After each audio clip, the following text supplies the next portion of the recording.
The Out of the Norm Show is brought to you through the generosity of our partners in progress. Northwest Arkansas Community College, the College at the Crossing, Bella Vista Center. Envy Salon, specializing in cuts and color in Fayetteville. A.G. Russell Knives in Rogers.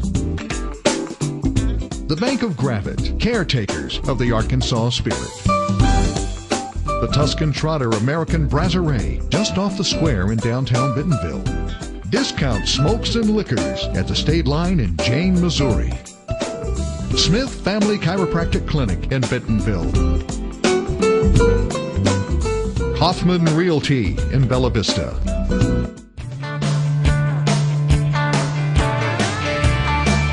It's the Out of the Norm Show. Stories about people, places, things, and events from all across the great country of America.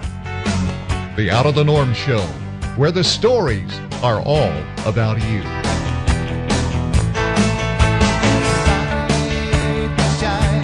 Good afternoon, ladies and gentlemen. Welcome to the fantastic Coleman Theatre in downtown beautiful Miami, Oklahoma.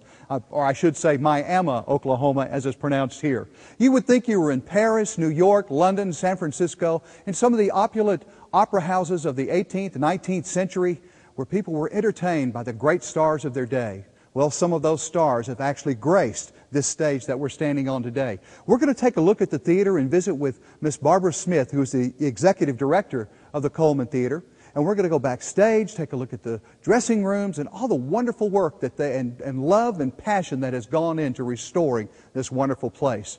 New York, Paris, Miami, we're in Miami, but not Miami Beach, Miami, Oklahoma. Don't go away. There's good stuff here on the Out of the Norm Show, where the story's all about you. So, on with the show.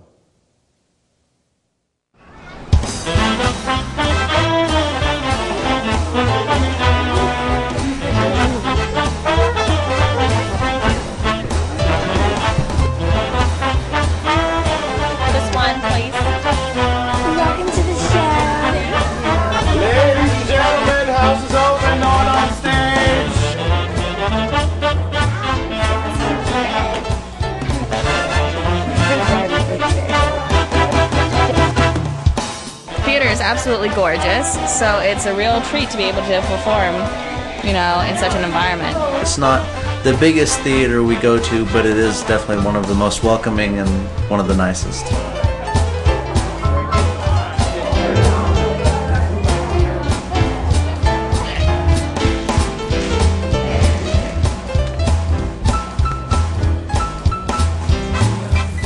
You know, I've had the opportunity to travel around the world in different places, from Europe all the way through North America, and be in a lot of venues with entertainment, but I've never found one that is as beautiful and as ornate and as sophisticated as the Coleman Theatre is. I want to introduce you to Miss Barbara Smith, who is the executive director of the Coleman Theatre here in Miami. Yes, said that right? That's right. Oklahoma. And she has been gracious to invite us today. Thank you so much for having us. Oh, we're excited that you're here. We love to share the wonderful story of this theater and its history and its potential for the future as well, for another generation. And that's really important, isn't it? Very, very important. Our philosophy is we don't own anything. We hold it in trust for the next generation. But the last generation before y'all came along to restore the building weren't quite as good caretakers, were they? I'm afraid not. They didn't quite appreciate what they had here.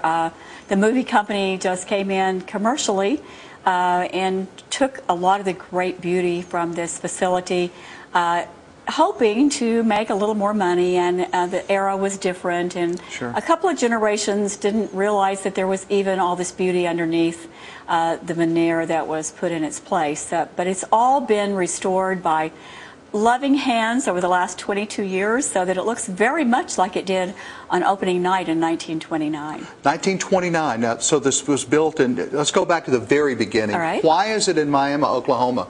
Because of one man, George Coleman, and that's not the Coleman Lantern people. He was actually Kohlmann, came here to dig water wells, eking out a living, discovered lead and zinc, one of the largest mines in the world, became a multimillionaire, literally overnight, making about $1 million a month. And he loved the theater and vaudeville and movies. And so he contracted with a vaudeville circuit And they needed a large theater, so he said, I'll just build one. In 330 days, voila, we had the beautiful Coleman Theatre, opening on April 18th, 1929, and actually has never been totally closed. Early in 1928, Mr. Coleman returned to Miami with a contract for a senior Orpheum Circuit vaudeville show to open in April of 1929.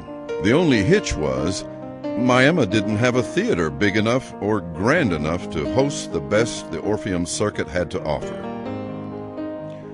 With less than a year to opening night, Mr. Coleman turned to the Bowler Brothers of Kansas City, Missouri to design his magnificent theater. The building is a structural steel building, which most people don't realize. And it's very, very strong. For instance, we were concerned about the balcony. The balcony is a cantilevered system that is really very strong. And if you look in the basement where all the the pillars are, they're very smooth, and after 75 years are still very strong. To cool the theater in the sultry Oklahoma summers, Mr. Coleman had installed a state-of-the-art air conditioner and heating system. With money being no object, Mr. Coleman added his own touches. The Spanish Revival exterior was not in the original plans.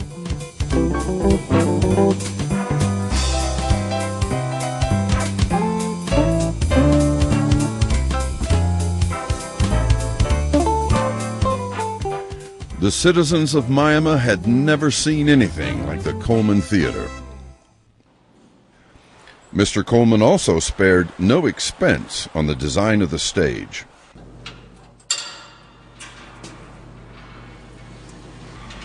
State-of-the-art for its time, the Coleman boasted a full fly floor for changing scenery with a complete counterweight system. A state-of-the-art dimmer board with magnetic controls.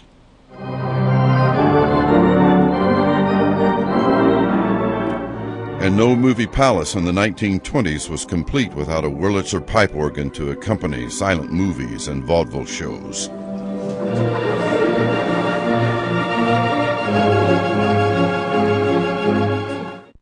Mr. Coleman was involved with every step of the construction of his theater.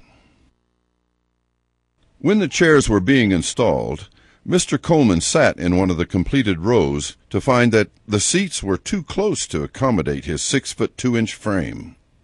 He ordered all of the seats removed and spaced farther apart for more comfort. In spite of a seemingly impossible deadline, the Coleman Theatre was completed in 330 days.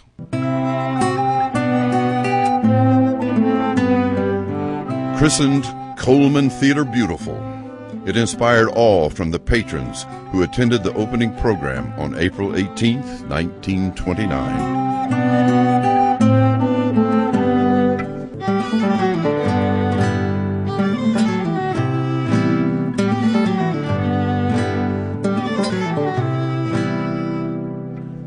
The Coleman Theatre Beautiful brought a whole new world to the people of Miami, Oklahoma.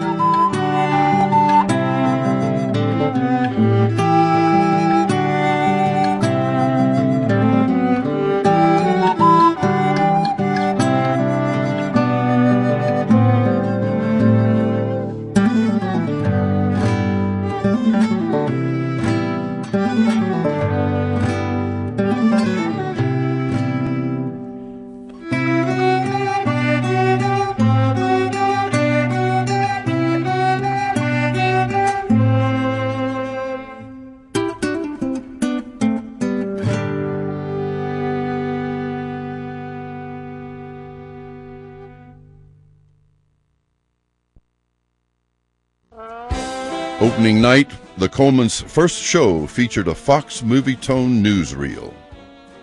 Popular recording artist Gene Austin singing "She's Funny That Way." A feature movie, The Dummy, and the Coleman Theatre Orchestra. The main attraction was 5 big acts from the senior Orpheum vaudeville circuit. Vaudeville was the most popular form of live entertainment in its heyday.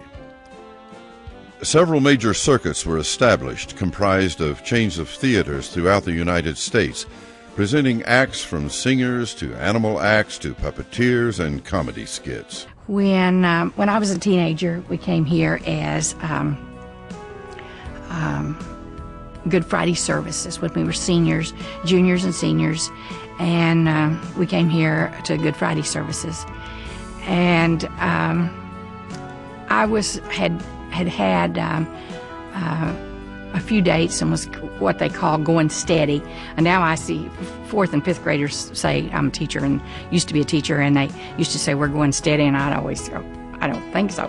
But in high school we were going steady, and the young man that I was going with was about 6 rows ahead of me. And you couldn't turn around or anything, but I saw him raise his hand in the air and kind of do his thumb in the air, and I thought, what is he doing? And then a note came back, and it came back 6 rows to me, and it said, you're a good old girl, and secretly I'm in love with you, and will you marry me? And so I wrote yes on the bottom of it and started it back, and it went 6 rows back down. And then, of course, he couldn't turn around, but I just saw him. So I guess that was, we were engaged in the theater. We bought a seat in his honor back when we were selling seats, and mine is next to his. My husband's seat says, will you marry me? And mine says yes. They had vaudeville acts and a movie, which was the usual fare.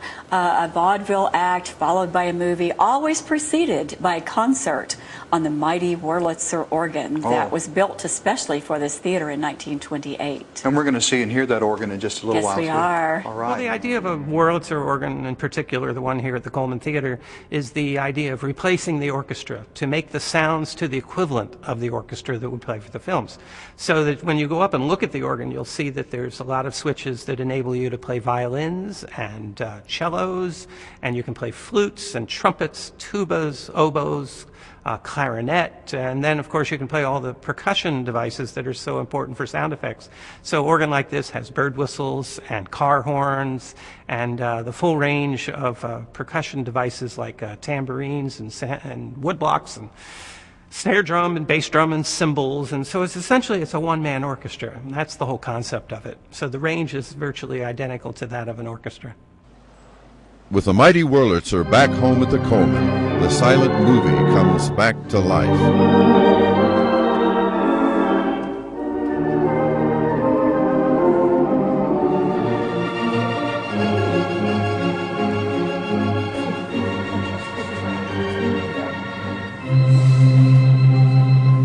That's one of the best things about the idea of silent film revival and movie palaces. It's one of the few cultural forms of the past that, when presented in the present, can be presented in every detail to the point that it's time travel. I mean, we're sitting in an actual restored auditorium that was exactly the way it was in the 20s.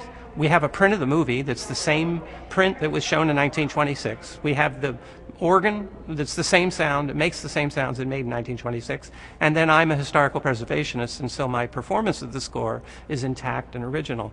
And so when the lights go down, there's no difference. This is 1926.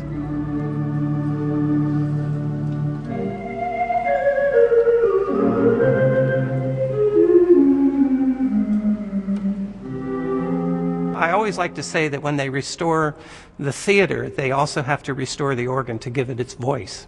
These were the voice of the theater. Who were some of the people who performed here during the early days of the theater? Well, almost everyone who was anyone. The people who come to mind immediately are Tom Mix, the old cowboy star, who's actually from Oklahoma, from Dewey, Oklahoma, rode his horse across the stage. Wow. Horse was almost as famous as he was, Tony, the Wonder Horse. Sally Rand did her fan dance here, and twice, and she was spectacular. A little risque, but quite spectacular. Will Rogers, our famous Oklahoman and politician, comedian, star, performed here twice with his rope tricks and his wry sayings. Bing Crosby was a business partner of Mr. Coleman. I'm sure he appeared. We had so many of the famous people. Almost anybody who was anybody came here on their way from Kansas City to Dallas. It was a stop-off place. And I'm sure they were amazed to find this in this small community, but it has a spectacular history and an equally spectacular future now. Well, as the history came up to those, you said 22 years ago. Yes. It had come into quite disarray up to that point, though, hadn't it? When was it sort of abandoned? Well, in the late 1950s, they had remodeled it into a movie house. And as we all know today, movie houses don't just have one screen. So it became increasingly difficult for the movie company to make a living with one screen. And they had modernized, covered over tile and marble with linoleum, taken up the original historic carpet with the family crest on it, removed the beautiful velvet and wooden seats and modernized, and taken out silk panels and so on to make it modern. And added, taken out the marquee, added a concession stand and so on. So it's a commercial venue, and just pulled down the screen in front of the grand stage, and a couple of generations thought it was a movie house. Didn't know there was a stage, dressing rooms, etc. back there, and all the paraphernalia that they needed. Then they were going to make it into a twin theater. So they sold the mighty Wurlitzer organ, took out the stained glass panels, and we had to relocate all of those.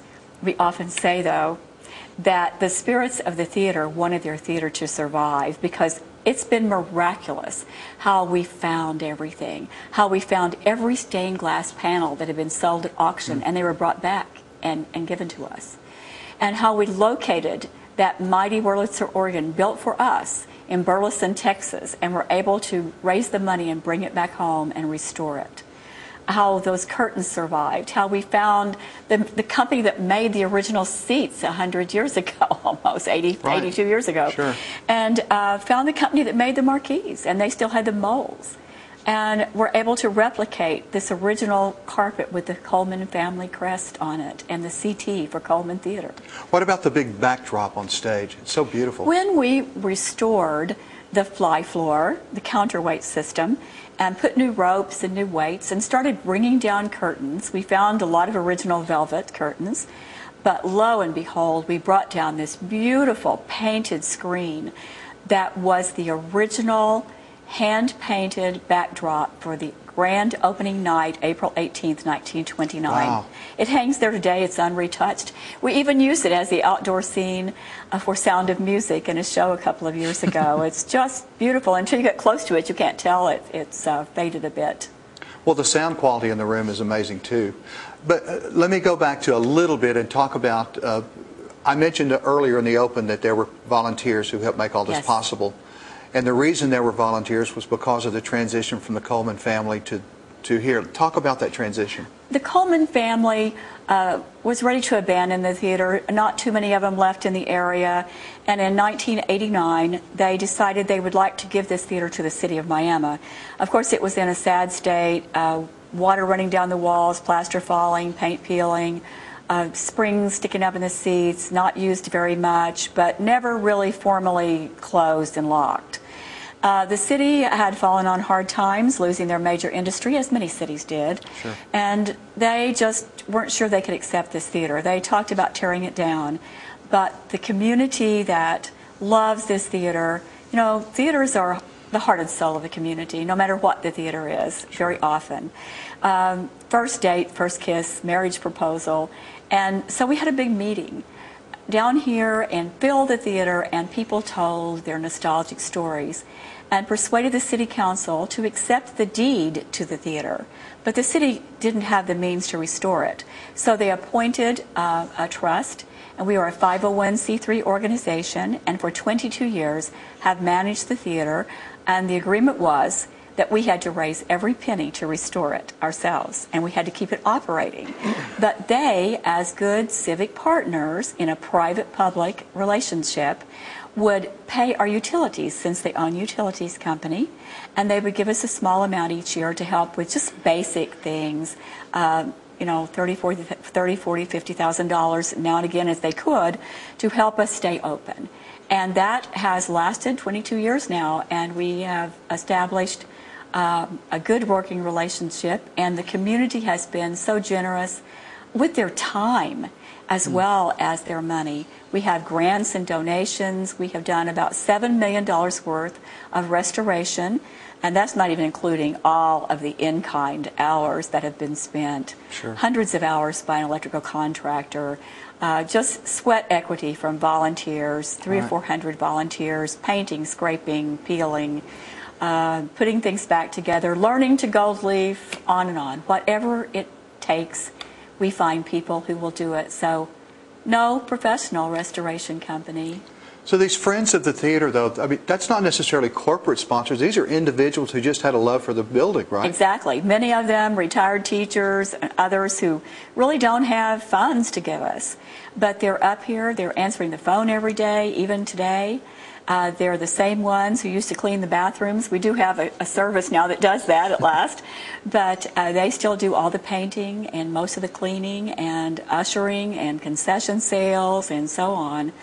We do have part-time staff on an as-needed basis, and I'm really the only full-time employee here. But it's a big business now, and we are up and running and doing lots of shows and more every year, because it does build back your downtown. Sure.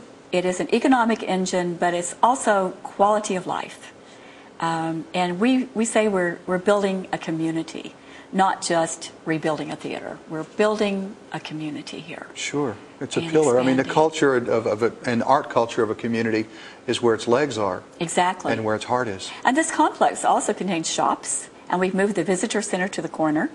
And we'll talk later about finally completing Mr. Coleman's dream of the grand ballroom after all these years. So and now it's a multicultural event center, right? It totally is. We call it the Coleman Complex.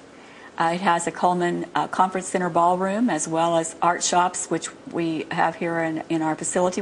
They're little starter businesses. Sure. So we're bringing back downtown little by little, and we're just excited about our future. And no matter what the rest of the country is going through, this is still a part of Miami that's just uniquely yours. It truly is. It's not the best time in the world to raise a lot of money to pay a debt, but, you know, I think that people invest in the future when we need it the most. When things are going well, they don't care as much.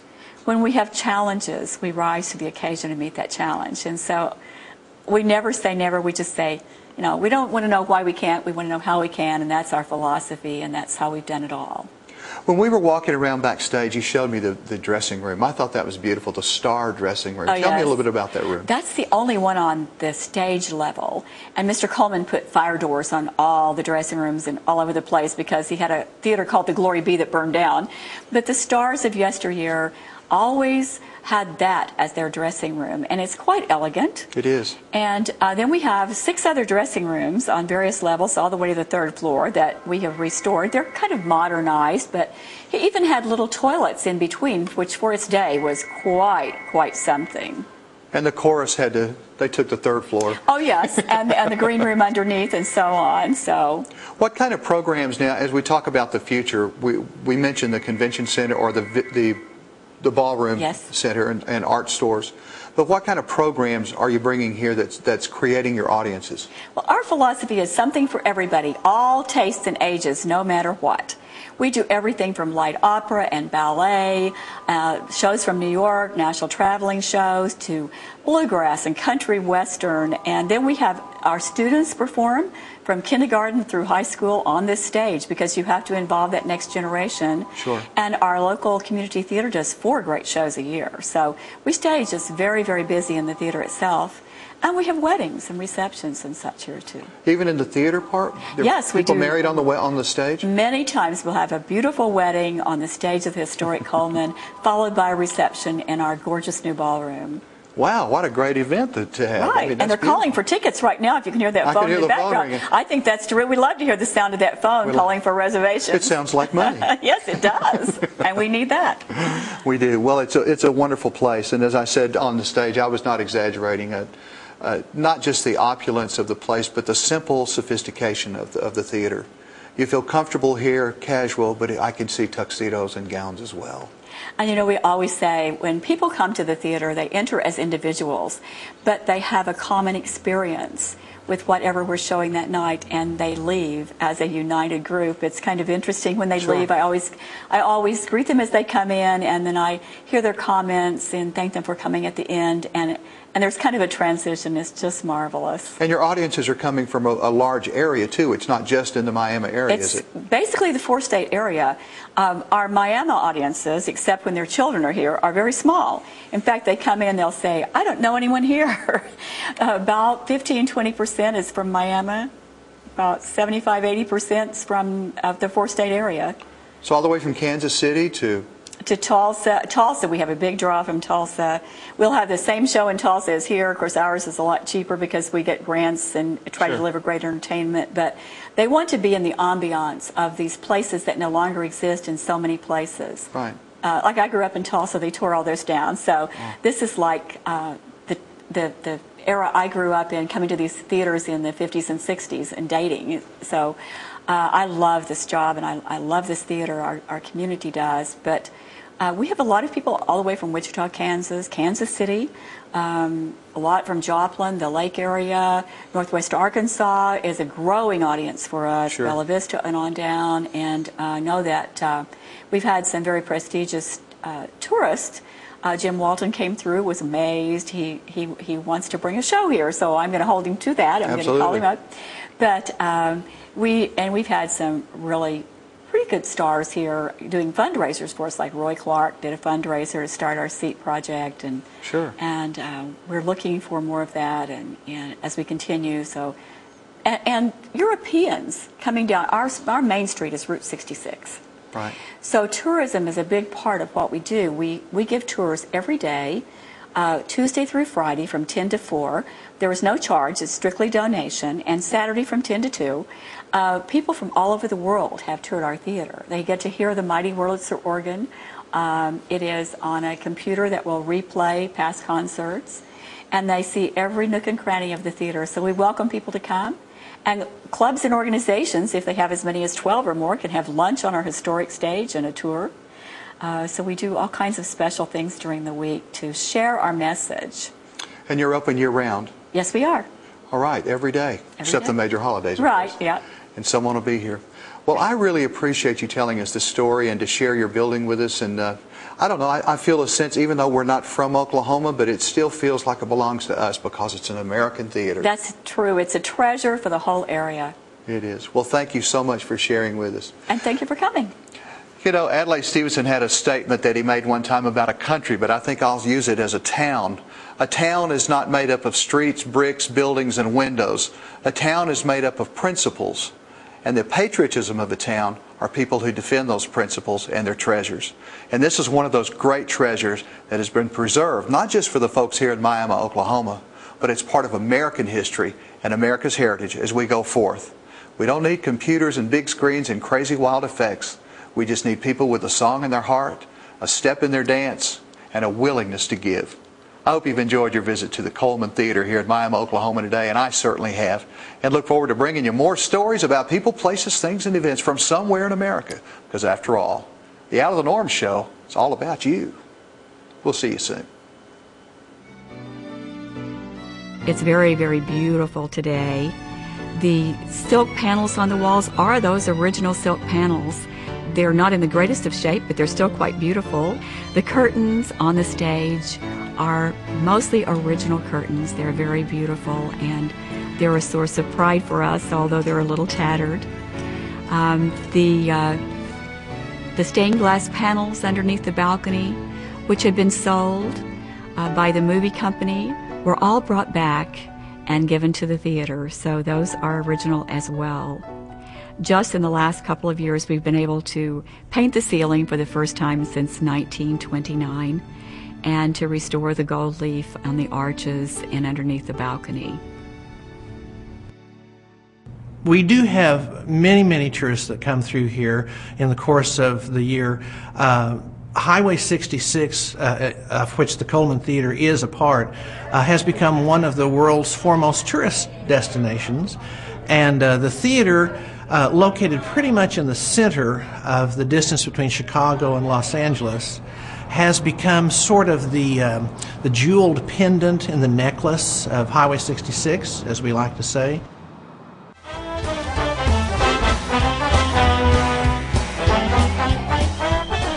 Five minutes to curtain. 5 minutes. Me just loving you.